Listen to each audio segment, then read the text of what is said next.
क्या मोदी 3.0 की सरकार में यूनिफॉर्म सिविल कोड, जनसंख्या कानून और एनआरसी ये बिल पास हो पाएंगे?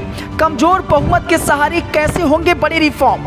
ये सवाल इस समय पूरे देश में बढ़ चढ़कर उठ रहा है और शायद आपके जहन में भी इन सवालों की लहर जरूर पनप रही होगी।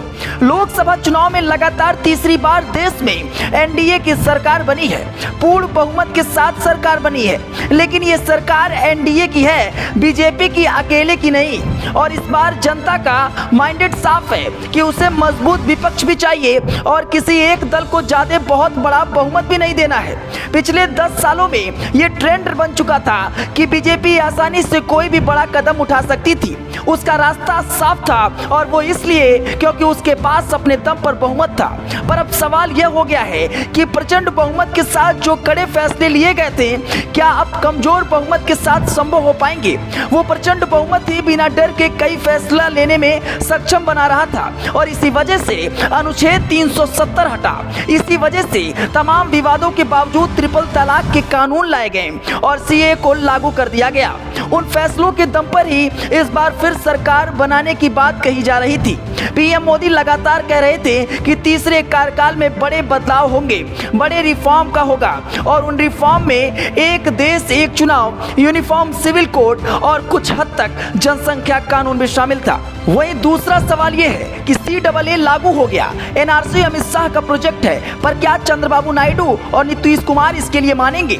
और इसके ऊपर अमित शाह ने भी सीएए के बाद एनआरसी को लागू करने की बात कही थी। उन्होंने कहा था कि चरण दर चरण इसे भी लागू कर दिया जाएगा, लेकिन अब वो फैसला तो लेने हैं, लेकिन उनका सहारा देने वाला प्रचंड बहुमत तो मौजूद नहीं है। और इस बार केंद्र में मोदी की एनडीए की सरकार बनी हुई है, एक ऐसी सरकार जहां पर क्षेत्रीय दल सिर्फ अपने लिए बड़े मंत्रालय ही नहीं मांग रहे, बल्कि इसके ऊपर सरकार की कई योजनाओं में हस्तक्षेप भी करेंगे।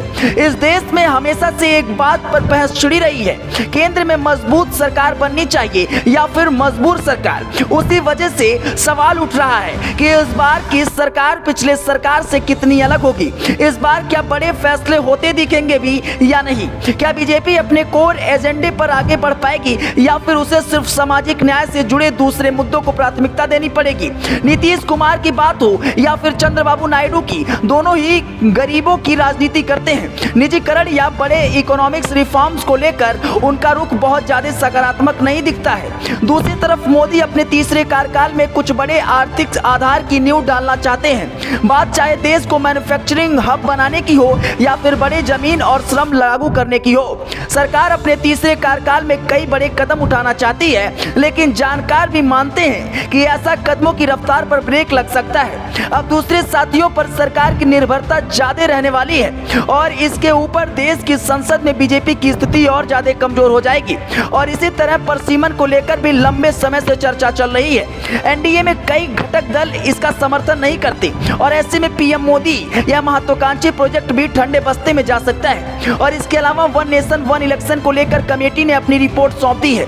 मोदी के तीसरे कार्यकाल में यह सबसे बड़ी प्राथमिकता मानी जा रही है और इस समय 47 में से 32 दल यूसीसी का समर्थन करते हैं। लेकिन सवाल तो फिर वही है, क्या नीतीश और चंद्रबाबू नायडू भी बीजेपी की विचारधारा को स्वीकार कर पाएंगे? अगर नहीं तो फिर किसी भी कीमत पर ये दोनों बिल पारित नहीं हो पाएंगे।